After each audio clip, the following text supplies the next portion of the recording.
Hi, it's Zach from Groovy Entertainment. Today we got another book on tape to play for you. Today's book is Pinocchio from 1977. So let's get started. This is the story of Pinocchio. You can read along with me in your book. You will know it is time to turn the page when you hear the chimes ring like this. Let's begin now. Have you ever wondered if wishes really do come true? Well, they do. And I, Jiminy Cricket, have seen it happen.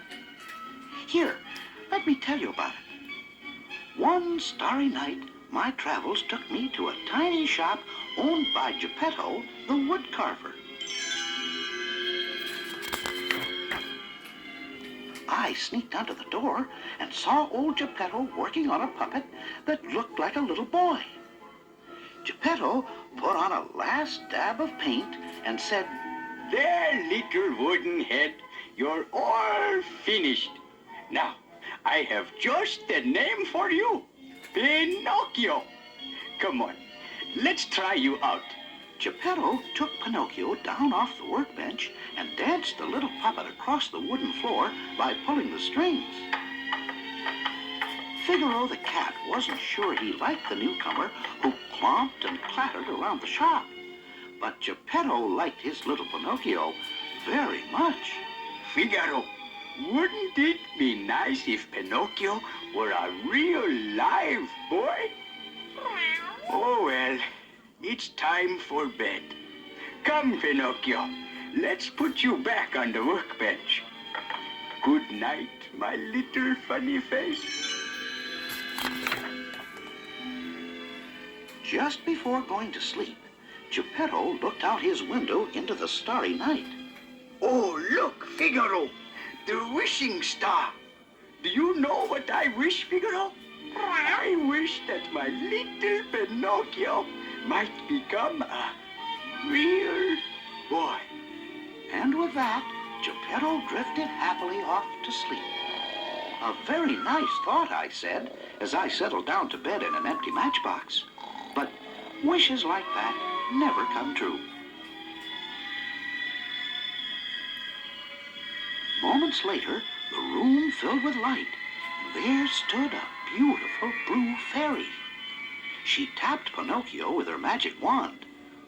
"Little puppet made of pine, wake, the gift of life is thine." Then Pinocchio moved. I can move. I can talk. But how? Because tonight, Geppetto wished for a real boy. But remember, Pinocchio, Warned the blue fairy. you're not a real boy yet. First, you must prove yourself brave, truthful, and unselfish. And you must learn to choose between right and wrong. But how will I know? I'll help him, Miss Fairy, I said, jumping onto the workbench. In that case, Mr. Cricket, I appoint you Pinocchio's conscience. And with that, she vanished. When Geppetto woke up and saw Pinocchio walking and talking, he was amazed. It's my wish come true. Oh, Pinocchio, my boy, I'm so happy. Me too, Father. And the two of them danced around the shop, laughing merrily. The next morning, Geppetto sent Pinocchio off to school. But there was trouble hiding along the way. A sly fox and a crafty cat convinced Pinocchio that the place for a puppet without strings was the theater. And they steered Pinocchio away from school and off to Stromboli the puppet master. Stromboli put Pinocchio into his puppet show that very day. The audiences poured in to see the little puppet who could sing and dance completely without strings. Yes, sir, Pinocchio was a big hit. I told him he ought to be in school, but he wouldn't listen. Besides, he was making so much money that I figured I must be wrong. Little did I know.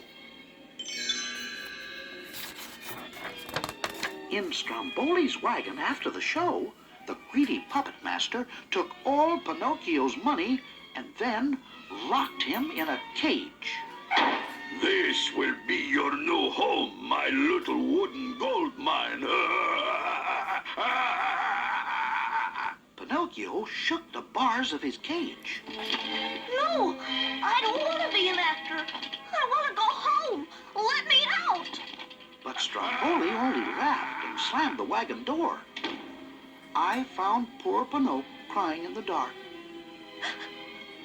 I should have listened to you, Jiminy. Now I guess I'll never get home. Just then, the blue fairy reappeared. Pinocchio tried to cover up his predicament by lying, but with each lie, his wooden nose grew longer and longer.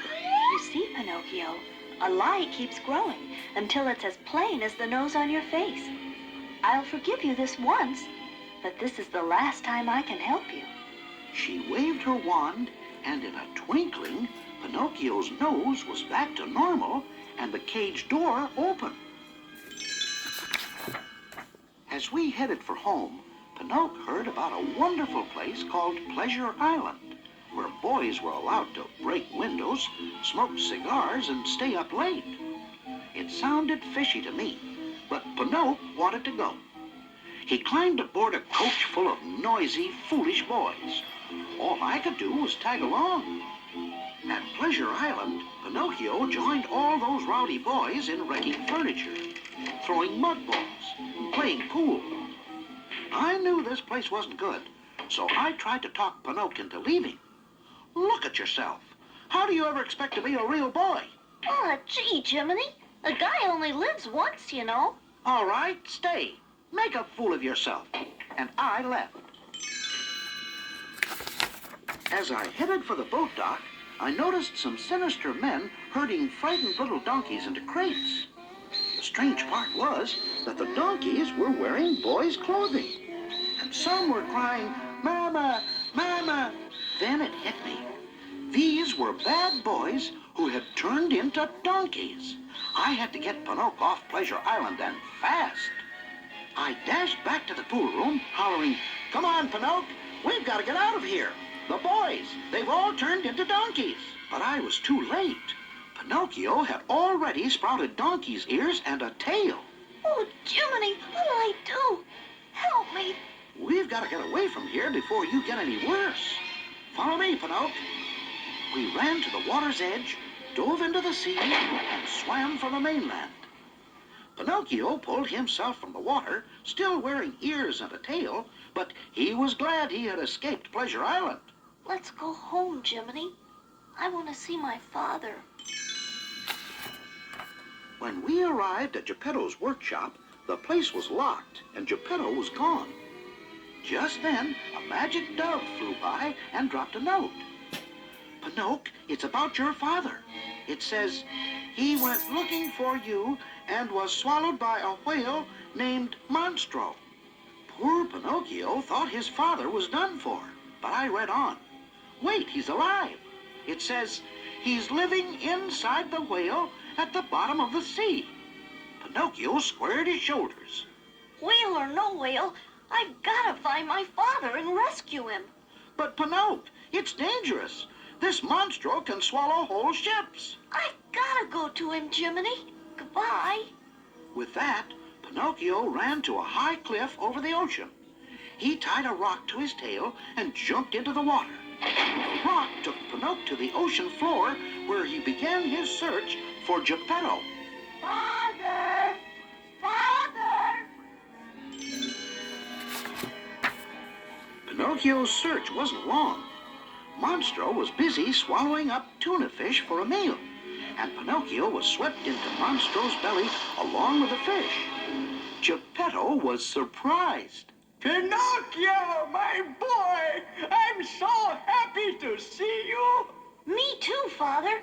I've come to save you. No, Pinocchio. There's no way out. Monstro only opens his mouth when he's eating. Then everything comes in, nothing goes out. Suddenly, Pinocchio had a tremendous idea. Father, we'll build a big fire The smoke will make Monstro sneeze. Pinocchio and Geppetto started a blaze and then climbed onto a raft while the smoke curled upward toward Monstro's nose. The giant whale sniffed and snorted and finally sneezed the little raft right out of his mouth.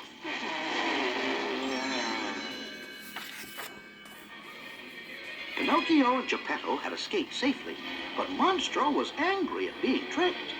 He raced toward the tiny raft with a terrifying look in his eyes.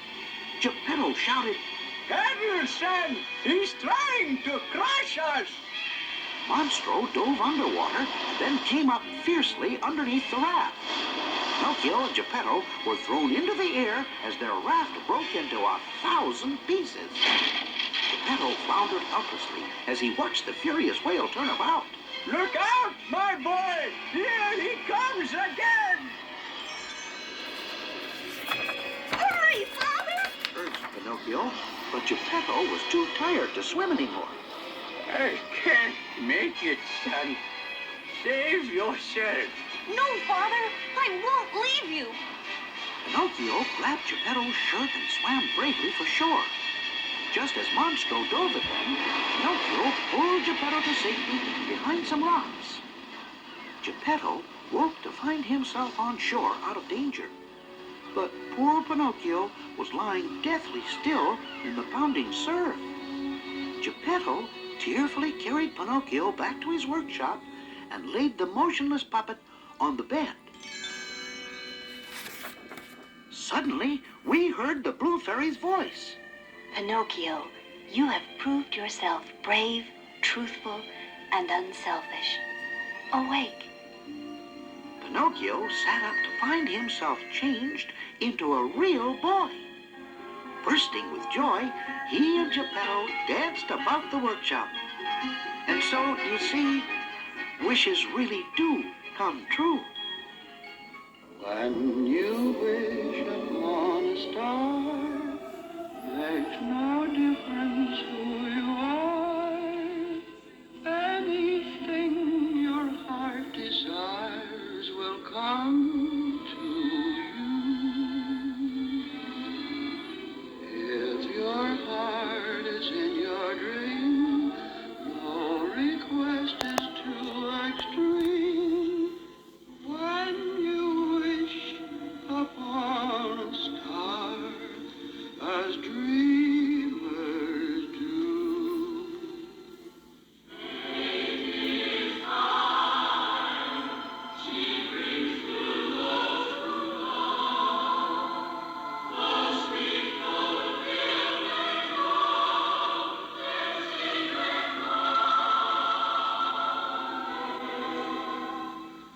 Like a bolt out of the blue, fate steps in and sees you through. When you wish upon a star, your dreams come true.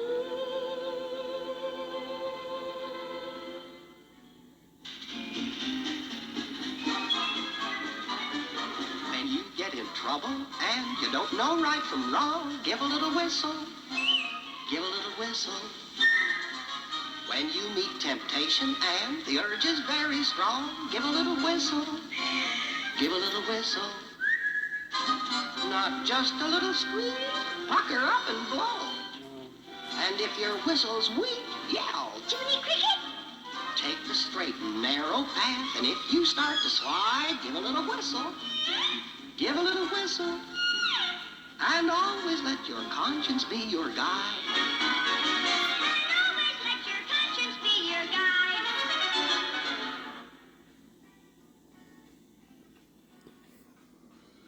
So that was Pinocchio from 1977. So if you like, subscribe, share, and comment, and have a groovy day with another video coming out real soon.